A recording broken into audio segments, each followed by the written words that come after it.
ನಮಸ್ಕಾರ, ನೀವು ನೋಡ್ತಾ ಇದ್ದೀರಾ ರಿಪಬ್ಲಿಕ್ ಕನ್ನಡ. ನಾನು ಸ್ಮಿತಾ ರಂಗನಾಥ್.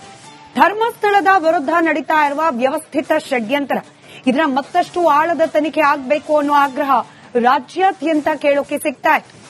ಸ್ವಾಮೀಜಿಗಳು, ಅನೇಕ ಮಠಗಳ ಮಠಾಧಿಪತಿಗಳು ಕೂಡ ಹೋರಾಟಗಳನ್ನ ನಡೆಸಿ, ರ್ಯಾಲಿಗಳನ್ನ ನಡೆಸಿ ಸರ್ಕಾರದ ಮೇಲೆ ಒತ್ತಡ ತರೋ ಪ್ರಯತ್ನವನ್ನ ಮಾಡಿದ್ರು.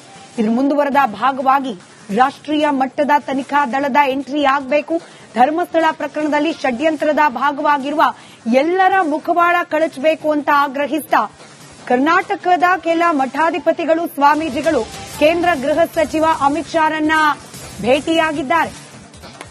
ಧರ್ಮಸ್ಥಳ ಷಡ್ಯಂತರ ಕೇಸ್ನಲ್ಲಿ ಎನ್ಐಎ ಎಂಟ್ರಿಗೆ ಆಗ್ರಹಿಸಿದ್ದಾರೆ ಸ್ವಾಮೀಜಿಗಳು. ಕೇಂದ್ರ ಗೃಹ ಸಚಿವ ಅಮಿತ್ ಶಾ ಅವರನ್ನ ಭೇಟಿ ಮಾಡಿ ಈ ಬಗ್ಗೆ ಮನವಿಯನ್ನ ಸಲ್ಲಿಸಿದ್ದಾರೆ.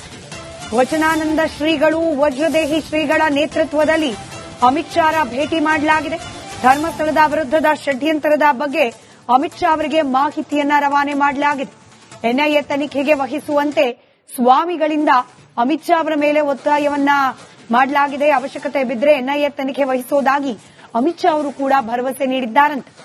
ಎಲ್ಲಾ ರೀತಿಯ ತನಿಖೆಯನ್ನ ನಡೆಸಿ ಪಿತೂರಿಯ ಹಿಂದೆ ಯಾರೆಲ್ಲ ಇದ್ದಾರೆ ಅವರ ವಿರುದ್ಧ ಕ್ರಮ ಕೈಗೊಳ್ಳಿ ಅಂತ ಹೇಳಿ ಅಮಿತ್ ಶಾ ಅವರಿಗೆ ಆಗ್ರಹಿಸಿದ್ದಾರೆ ಕರ್ನಾಟಕ ಮೂಲದ ಸ್ವಾಮೀಜಿಗಳು.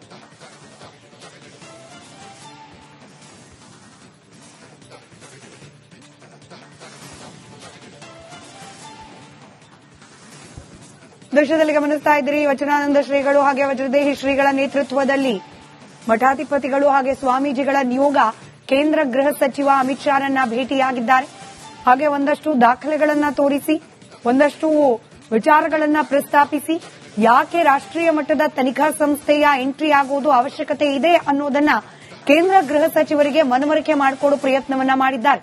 ಇದಕ್ಕೆ ಕೇಂದ್ರ ಗೃಹ ಸಚಿವ ಅಮಿತ್ ಶಾ ಕೂಡ ಸಕಾರಾತ್ಮಕವಾಗಿ ಸ್ಪಂದಿಸಿದ್ದಾರೆ ಅನ್ನೋ ಮಾಹಿತಿ ಲಭ್ಯ ಆಗ್ತಾ ಇದೆ. ಇನ್ನು ಬಿಜೆಪಿ ಕಡೆಯಿಂದಲೂ ಕೂಡ ಕೋಟಾ ಶ್ರೀನಿವಾಸ್ ಪೂಜಾರಿ ಅವರು ಎನ್ಐಎ ವಿಚಾರವನ್ನ ಪ್ರಸ್ತಾಪ ಮಾಡಿ ಅಮಿತ್ ಶಾ ಅವರಿಗೆ ಪತ್ರವನ್ನ ಈ ಹಿಂದೆ ಬರೆದರು. ಇದರಲ್ಲಿ ಒಂದು ವ್ಯವಸ್ಥಿತ ಷಡ್ಯಂತರ ಹಾಗೆ ಪಿತೂರಿ ಇದೆ, ವಿದೇಶಿ ಹಣಕಾಸಿನ ವಹಿವಾಟಿದೆ. ಹೀಗಾಗಿ ಇಡಿ, ಎನ್ಐಎ ರೀತಿಯ ತನಿಖಾ ಸಂಸ್ಥೆಗಳು ಧರ್ಮಸ್ಥಳದ ವಿಚಾರದಲ್ಲಿ ತನಿಖೆಯನ್ನ ಮಾಡಬೇಕು ಅನ್ನೋದರ ಅವಶ್ಯಕತೆಯನ್ನ ವಿವರಿಸಿ ಬಿಜೆಪಿಯ ನಾಯಕರಾದ ಕೋಟಾ ಶ್ರೀನಿವಾಸ್ ಪೂಜಾರಿ ಅವರು ಕೂಡ ಪತ್ರವನ್ನ ಬರೆದಿದ್ರು. ಇದರ ಬೆನ್ನಲ್ಲೇ ಇದೀಗ ಸ್ವಾಮೀಜಿಗಳ ನಿಯೋಗ ಕೇಂದ್ರ ಗೃಹ ಸಚಿವರನ್ನ ಭೇಟಿಯಾಗಿದ್ದಾರೆ.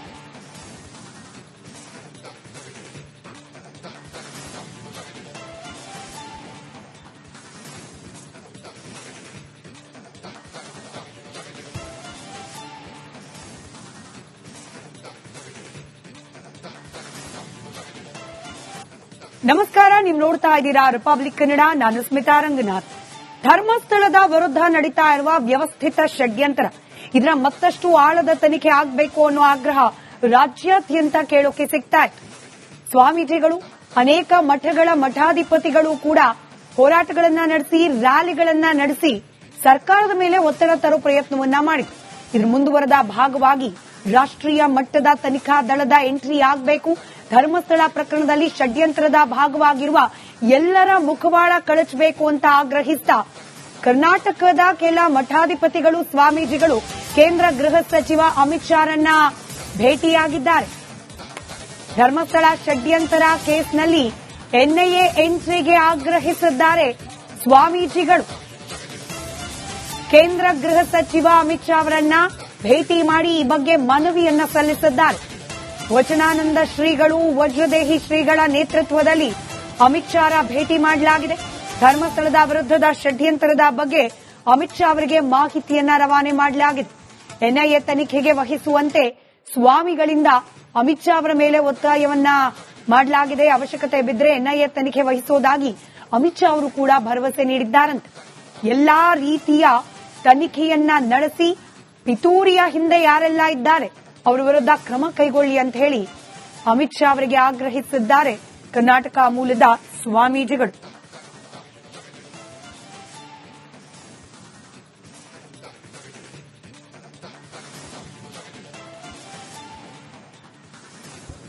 ದೃಶ್ಯದಲ್ಲಿ ಗಮನಿಸ್ತಾ ಇದ್ದೀರಿ, ವಚನಾನಂದ ಶ್ರೀಗಳು ಹಾಗೆ ವಜ್ರದೇಹಿ ಶ್ರೀಗಳ ನೇತೃತ್ವದಲ್ಲಿ ಮಠಾಧಿಪತಿಗಳು ಹಾಗೆ ಸ್ವಾಮೀಜಿಗಳ ನಿಯೋಗ ಕೇಂದ್ರ ಗೃಹ ಸಚಿವ ಅಮಿತ್ ಶಾರನ್ನ ಭೇಟಿಯಾಗಿದ್ದಾರೆ. ಹಾಗೆ ಒಂದಷ್ಟು ದಾಖಲೆಗಳನ್ನ ತೋರಿಸಿ, ಒಂದಷ್ಟು ವಿಚಾರಗಳನ್ನ ಪ್ರಸ್ತಾಪಿಸಿ, ಯಾಕೆ ರಾಷ್ಟ್ರೀಯ ಮಟ್ಟದ ತನಿಖಾ ಸಂಸ್ಥೆಯ ಎಂಟ್ರಿ ಆಗುವುದು ಅವಶ್ಯಕತೆ ಇದೆ ಅನ್ನೋದನ್ನ ಕೇಂದ್ರ ಗೃಹ ಸಚಿವರಿಗೆ ಮನವರಿಕೆ ಮಾಡಿಕೊಡೋ ಪ್ರಯತ್ನವನ್ನ ಮಾಡಿದ್ದಾರೆ. ಇದಕ್ಕೆ ಕೇಂದ್ರ ಗೃಹ ಸಚಿವ ಅಮಿತ್ ಶಾ ಕೂಡ ಸಕಾರಾತ್ಮಕವಾಗಿ ಸ್ಪಂದಿಸಿದ್ದಾರೆ ಅನ್ನೋ ಮಾಹಿತಿ ಲಭ್ಯ ಆಗ್ತಾ ಇದೆ. ಇನ್ನು ಬಿಜೆಪಿ ಕಡೆಯಿಂದಲೂ ಕೂಡ ಕೋಟ ಶ್ರೀನಿವಾಸ್ ಪೂಜಾರಿ ಅವರು ಎನ್ಐಎ ವಿಚಾರವನ್ನ ಪ್ರಸ್ತಾಪ ಮಾಡಿ ಅಮಿತ್ ಶಾ ಅವರಿಗೆ ಪತ್ರವನ್ನ ಈ ಹಿಂದೆ ಬರೆದರು. ಇದರಲ್ಲಿ ಒಂದು ವ್ಯವಸ್ಥಿತ ಷಡ್ಯಂತರ ಹಾಗೆ ಪಿತೂರಿ ಇದೆ, ವಿದೇಶಿ ಹಣಕಾಸಿನ ವಹಿವಾಟಿದೆ. ಹೀಗಾಗಿ ಇಡಿ, ಎನ್ಐಎ ರೀತಿಯ ತನಿಖಾ ಸಂಸ್ಥೆಗಳು ಧರ್ಮಸ್ಥಳದ ವಿಚಾರದಲ್ಲಿ ತನಿಖೆಯನ್ನ ಮಾಡಬೇಕು ಅನ್ನೋದರ ಅವಶ್ಯಕತೆಯನ್ನ ವಿವರಿಸಿ ಬಿಜೆಪಿಯ ನಾಯಕರಾದ ಕೋಟ ಶ್ರೀನಿವಾಸ್ ಪೂಜಾರಿ ಅವರು ಕೂಡ ಪತ್ರವನ್ನ ಬರೆದಿದ್ರು. ಇದರ ಬೆನ್ನಲ್ಲೇ ಇದೀಗ ಸ್ವಾಮೀಜಿಗಳ ನಿಯೋಗ ಕೇಂದ್ರ ಗೃಹ ಸಚಿವರನ್ನ ಭೇಟಿಯಾಗಿದ್ದಾರೆ.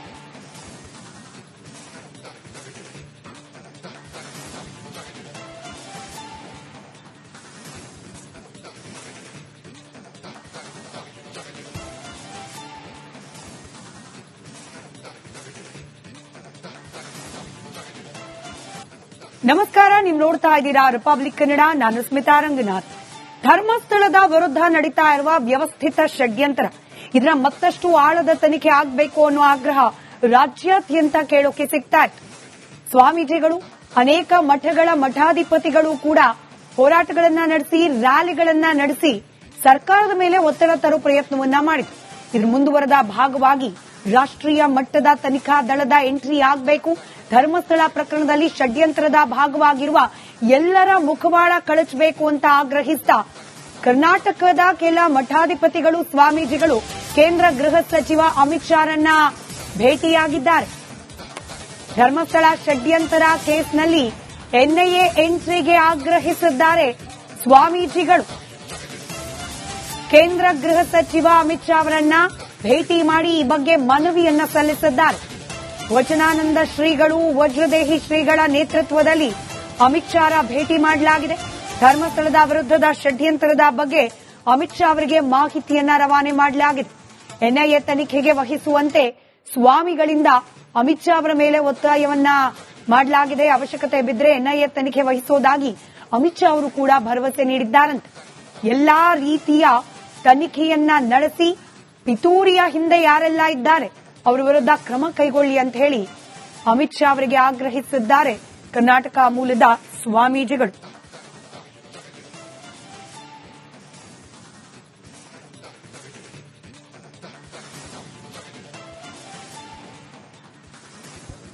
ದೃಶ್ಯದಲ್ಲಿ ಗಮನಿಸ್ತಾ ಇದ್ದೀರಿ, ವಚನಾನಂದ ಶ್ರೀಗಳು ಹಾಗೆ ವಜ್ರದೇಹಿ ಶ್ರೀಗಳ ನೇತೃತ್ವದಲ್ಲಿ ಮಠಾಧಿಪತಿಗಳು ಹಾಗೆ ಸ್ವಾಮೀಜಿಗಳ ನಿಯೋಗ ಕೇಂದ್ರ ಗೃಹ ಸಚಿವ ಅಮಿತ್ ಶಾರನ್ನ ಭೇಟಿಯಾಗಿದ್ದಾರೆ. ಹಾಗೆ ಒಂದಷ್ಟು ದಾಖಲೆಗಳನ್ನ ತೋರಿಸಿ, ಒಂದಷ್ಟು ವಿಚಾರಗಳನ್ನ ಪ್ರಸ್ತಾಪಿಸಿ, ಯಾಕೆ ರಾಷ್ಟ್ರೀಯ ಮಟ್ಟದ ತನಿಖಾ ಸಂಸ್ಥೆಯ ಎಂಟ್ರಿ ಆಗುವುದು ಅವಶ್ಯಕತೆ ಇದೆ ಅನ್ನೋದನ್ನ ಕೇಂದ್ರ ಗೃಹ ಸಚಿವರಿಗೆ ಮನವರಿಕೆ ಮಾಡಿಕೊಡೋ ಪ್ರಯತ್ನವನ್ನ ಮಾಡಿದ್ದಾರೆ. ಇದಕ್ಕೆ ಕೇಂದ್ರ ಗೃಹ ಸಚಿವ ಅಮಿತ್ ಶಾ ಕೂಡ ಸಕಾರಾತ್ಮಕವಾಗಿ ಸ್ಪಂದಿಸಿದ್ದಾರೆ ಅನ್ನೋ ಮಾಹಿತಿ ಲಭ್ಯ ಆಗ್ತಾ ಇದೆ.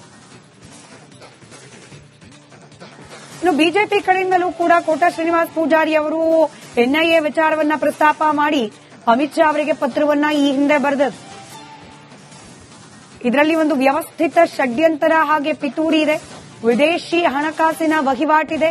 ಹೀಗಾಗಿ ಇಡಿ, ಎನ್ಐಎ ರೀತಿಯ ತನಿಖಾ ಸಂಸ್ಥೆಗಳು ಧರ್ಮಸ್ಥಳದ ವಿಚಾರದಲ್ಲಿ ತನಿಖೆಯನ್ನ ಮಾಡಬೇಕು ಅನ್ನೋದರ ಅವಶ್ಯಕತೆಯನ್ನ ವಿವರಿಸಿ ಬಿಜೆಪಿಯ ನಾಯಕರಾದ ಕೋಟ ಶ್ರೀನಿವಾಸ್ ಪೂಜಾರಿ ಅವರು ಕೂಡ ಪತ್ರವನ್ನ ಬರೆದಿದ್ರು. ಇದರ ಬೆನ್ನಲ್ಲೇ ಇದೀಗ ಸ್ವಾಮೀಜಿಗಳ ನಿಯೋಗ ಕೇಂದ್ರ ಗೃಹ ಸಚಿವರನ್ನ ಭೇಟಿಯಾಗಿದ್ದಾರೆ.